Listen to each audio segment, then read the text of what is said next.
Oi, gente! Hoje vamos falar de ansiolíticos e hipnóticos, benzodiazepínicos e barbitúricos. Vamos conversar sobre a ação e receptores dos dois, reações adversas, overdose, antídotos, se tem ou se não tem. Começando aqui pelos benzodiazepínicos, a gente tem um mecanismo de ação deles. Vamos ver a meia-vida, de baixo para cima, aumentando a meia-vida. Aqui o que tem maior meia-vida é o diazepam. Esses três são um dos principais, né? Midazolam, lorazepam, diazepam. O diazepam, ele tem uma meia-vida longa. E depois que ele passa pela biotransformação do fígado, relembrando, lembra quando a gente toma alguma droga pelo trato gastrointestinal, de forma oral, ele vai passar pelo metabolismo de primeira passagem e vai ser biotransformado. Ou não, ou passa inteiro. Mas o que é biotransformado pode virar um metabólito ativo e um metabólito inativo. O metabólito ativo é o caso do diazepam. Ele vira outra coisa que vai ter os mesmos efeitos do diazepam, mas ele vira outro tipo de droga. Vai ter, é lógico, talvez uma meia-vida menor, mas a meia-vida total do fármaco é contando as duas meia-vidas. Alguns livros dizem que a gente deve contar as duas meia-vidas. A meia-vida do metabólito ativo mais a meia-vida do diazepam, mas isso depende de pessoa para pessoa. Os receptores têm polimorfismos, então muda muito de pessoa para pessoa a meia-vida do medicamento. Mas ele é um dos que tem, desses três aqui, a meia-vida mais longa. Aqui a gente tem um receptor GABAérgico. O receptor de GABA, o GABA, né, ele vai se ligar na unidade alfa e beta. O benzodiazepínico, ele vai se ligar na unidade alfa e gama. Então, ele não é... Gente, quando não liga no mesmo local, a gente não pode chamar de agonista. Ele não é agonista, ele é modulador do GABA, do receptor de GABA. Ele torna o receptor mais atrativo para o GABA. Ele torna mais afim do GABA, uma afinidade maior. Então, o que a gente pode falar dele, e porque ele é uma droga segura, porque ele depende do GABA para agir. Se você tomar uma caixa inteira de benzodiazepínico, mesmo assim, aquela caixa inteira não vai ser aproveitada pelo organismo. Ele vai ter ainda que encontrar o GABA, ele vai depender do GABA endógeno para agir. No receptor de GABA, ele não é um agonista, ele não mimetiza a ação do GABA, ele modula o receptor. Aqui a gente tem o receptor vazio, sem agonistas, o receptor ligado com o GABA, a gente vê passando o cloro, né, o cloreto, e aqui a gente vê, ó, como ele modula o receptor ligado com GABA e benzodiazepínico, entrando mais cloreto, que é inibitório, vai hiperpolarizar a célula. Atenção, gente, que isso é pegadinha de prova, pelo amor de Deus. Benzodiazepínicos não são agonistas GABA, modula o canal de GABA e depende do GABA para agir. Essa é uma das principais pegadinhas. Farmacocinética, absorção e distribuição. Ele é lipofílico, então se ele é lipofílico, a absorção dele é rápida. Rápida porque ele vai conseguir passar pelas membranas celulares mais rapidamente. Lembra do mosaico fluido? Então ele tem uma absorção via oral. Se eu não me engano, é que eu não lembro, o diazepam, ele tem pKa de 5, alguma coisa, 3 alguma coisa, 3, agora que eu lembrei. Então ele é absorvido logo no estômago, tá? Então ele é absorvido, passa pelas membranas do trato gastrointestinal e passa pelo metabolismo de primeira passagem, onde ele vai virar uma outra coisa, um metabólito ativo. A duração dos diazepínicos tem curta, média e longa. Atenção, a duração longa vira metabólitos ativos. O destino, bom, ele é biotransformado pelo sistema microsomal hepático e depois é excretado pela urina como metabólito hidrossolúvel, oxidado, tá? Efeitos adversos. Bom, os benzodiazepínicos têm algumas desvantagens, né? Porque ele tira a atenção, ele reduz a atenção, ele dá sonolência, ele dá um tipo de amnésia anterógrada. Então, assim, quando você está sob efeito dele, você não lembra muito, por exemplo, que você está estudando. Se você for estudar, você não vai lembrar muito, né? Pacientes com DPOC podem entrar em narcose hipóxia por perda do estímulo hipóxico, né? Ele é depressor, então o organismo não vai mais identificar que você está com excesso de CO2. Você está sem oxigênio. Então é perigoso dar para pessoas fumantes, pessoas que têm DPOC, tá? E tem uma piora nos quadros de apneia, por causa que eles são depressores, atingem a musculatura. Eles causam uma sensação de ressaca, porque eles têm uma meia-vida muito longa. Então, às vezes, eles demoram muito tempo no organismo e você acaba tomando no dia seguinte mais. Então, eles dão aquela sensação de ressaca, de querer ficar dormindo na cama, né? E sonolência, lógico. Agora, eles têm também algumas vantagens, que é o baixo risco de depressão respiratória. Ele é considerado uma droga segura. E por que ele tem? Vou repetir, gente, porque isso é uma das coisas mais importantes cobrada em prova de residência, inclusive. Ele tem risco de depressão respiratória porque ele não é agonista GABA, ele não mimetiza o GABA, ele apenas modula o receptor de GABA, então ele depende da GABA externa para agir. Se a GABA acaba, ele não age. Então, mesmo que você tome 10 caixas, se não tiver GABA, ele não vai agir, entendeu? Ele é modulador. Então, ele é seguro. Raramente ele vai causar depressão respiratória. A não ser que você tenha uma produção exacerbada assim, de GABA no organismo, né? Agora, ele predispõe os riscos de queda e fratura em idosos, principalmente porque o tempo de ação dele, a meia-vida, é muito longo e depois ele vai virar um outro metabólito ativo, vai ficar no organismo durante muito tempo. Nossa, tem benzodiazepínico que dura muito tempo no organismo.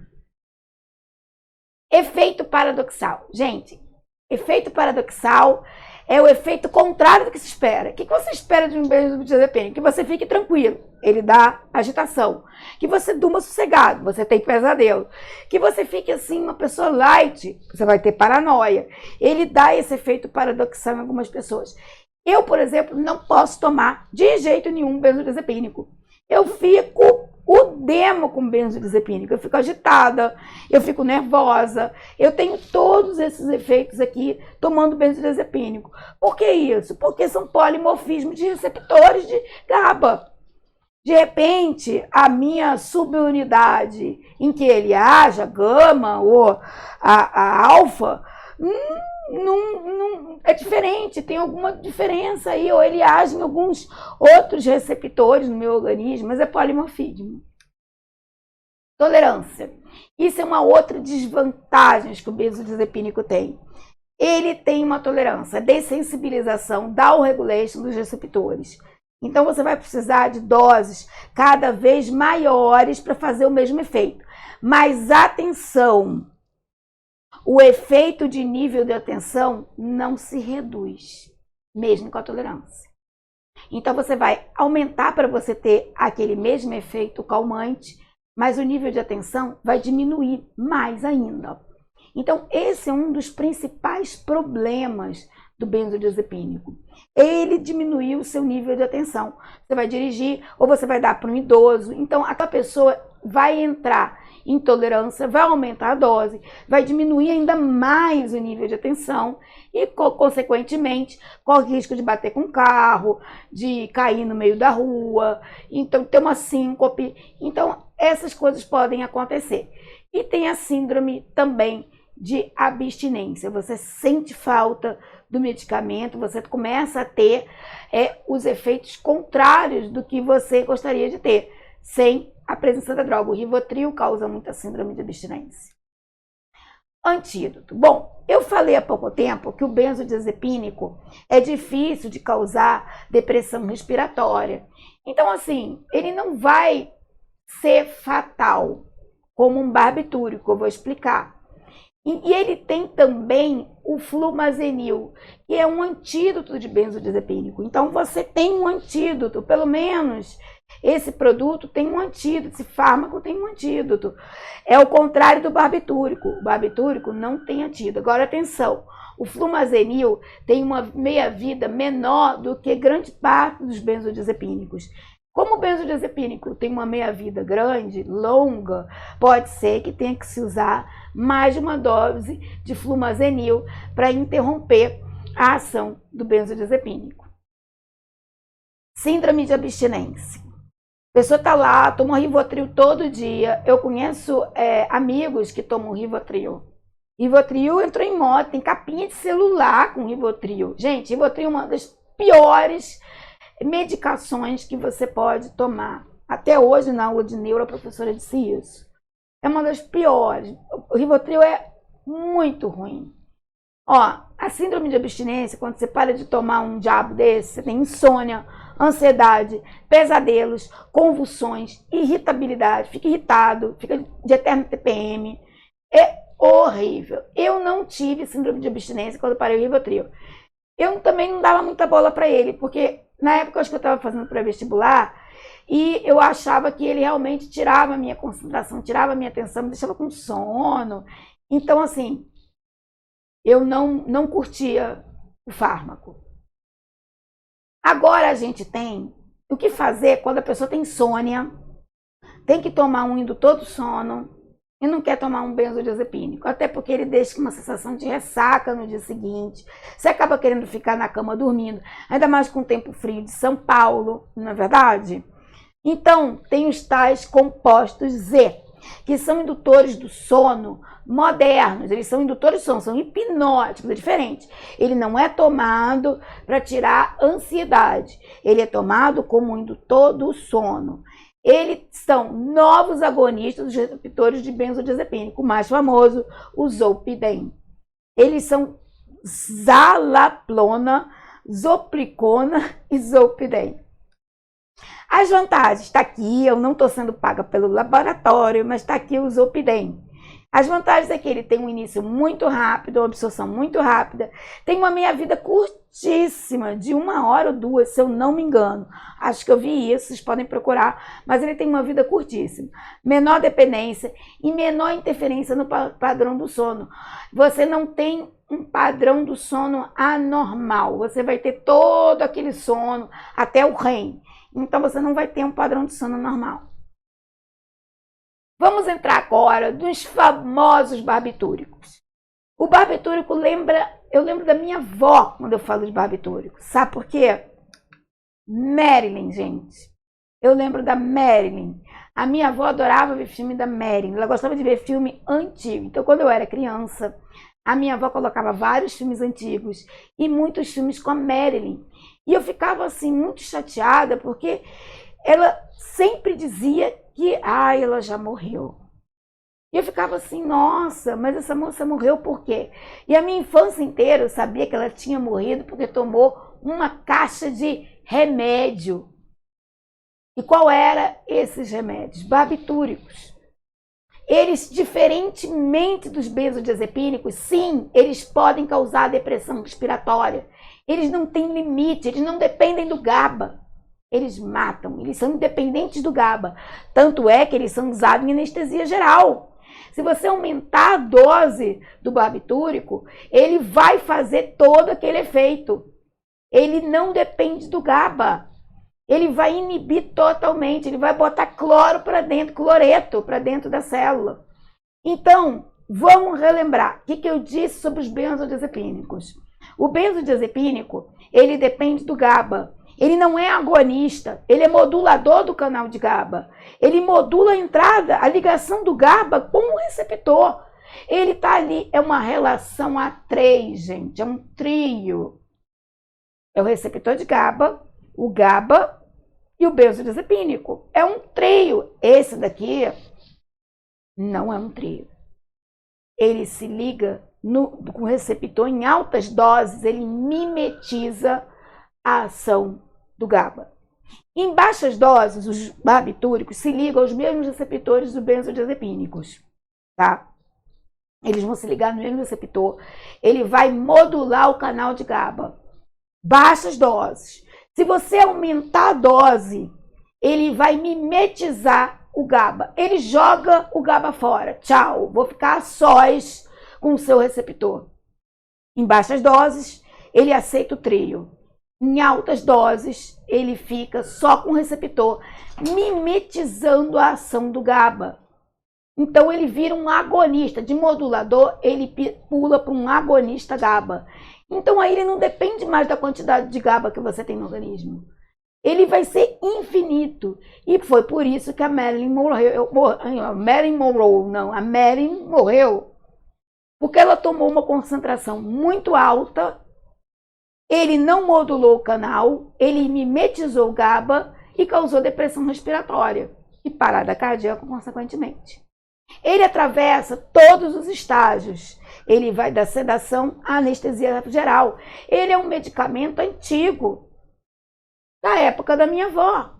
Os principais: pentobarbital, fenobarbital e tiopental. Aqui, olha lá, eu tenho o mesmo receptor. No início, ele modula o canal de GABA em menor quantidade e coloca o GABA para se ligar ao receptor e coloca cloro para dentro. Tudo bem, até aí, tranquilo. O problema é em altas doses. Em altas doses, ele não é mais modulador, ele mimetiza, ele é agonista. Estou repetindo isso, que é uma das principais diferenças de barbitúricos para benzodiazepínicos. Indicações. Você vê que ele, hoje em dia, ele tem uma indicação mais cirúrgica. Ele não é usado, ninguém passa barbitúrico hoje em dia no consultório psiquiátrico de neuro, entendeu? Sedação pré-operatória, indução anestésica e status epilético. Então, naquele estado de convulsão epilética, de crise, ele é usado, mas os médicos costumam usar antes, tentar com benzodiazepínico, depois tem outra droga e, por último, eles usam barbitúrico. Efeitos colaterais: sonolência, lógico, ele é um sedativo. Depressão respiratória grave e fatal em com altas concentrações, ele mimetiza o GABA. Ele também tem efeito paradoxal, mais em idoso. E grave, gente, foi por isso que Marilyn morreu. Marilyn Monroe morreu. Ele não tem antídoto em overdose. Você vai poder tratar, entubar a pessoa para respirar através de máquina, tudo, mas ele não tem antídoto para overdose. Aqui a gente tem isso que eu estou falando. Ó, a gente tem aqui o benzodiazepínico. Você vê, ó, como ele é modulador do canal de GABA. Como ele é modulador do canal de GABA, mesmo que você tome, aumente a dose, ó, a dose foi crescente, mas ele estabilizou, não estabilizou? Ele não aumentou até o céu é o limite, ó, a minha mão no céu é o limite, viu? Então, ele não aumentou, tá? Ele foi até um nível, porque ele depende do GABA para agir, o barbitúrico, o benzodiazepínico. Já o barbitúrico, não. O barbitúrico, o céu é limite. Ele vai até o coma, óbito, ó, anestesia geral, coma e óbito. Ó, primeiro, desinibição, ansiolítico, sedação, hipnose, os dois, legal? Depois de uma certa dose, o benzodiazepínico não atinge mais essa dose aqui, fatal, porque ele depende do GABA para agir, ele é modulador do canal de GABA. O barbitúrico não, o barbitúrico mimetiza o GABA, mimetiza. Bom, gente, essa foi a aula de barbitúricos e benzodiazepínicos. O benzodiazepínicos é uma droga mais segura, é mais moderno. O barbitúrico é uma droga antiga, levou Marilyn à morte. Então, vocês têm que gravar isso. A principal característica, a diferença entre os dois é que um pode, em altas concentrações, no caso do barbitúrico, ele pode mimetizar o GABA e aí colocar cloreto para dentro à vontade. O benzodiazepínico, ele não tem esse poder. Ele vai sempre depender do GABA para agir, porque ele é um modulador. Ele não é um agonista, ele é um modulador de GABA. Tudo bem? Gente, muito obrigado pela audiência. Espero ter ajudado vocês. Amo farmaco. Beijo.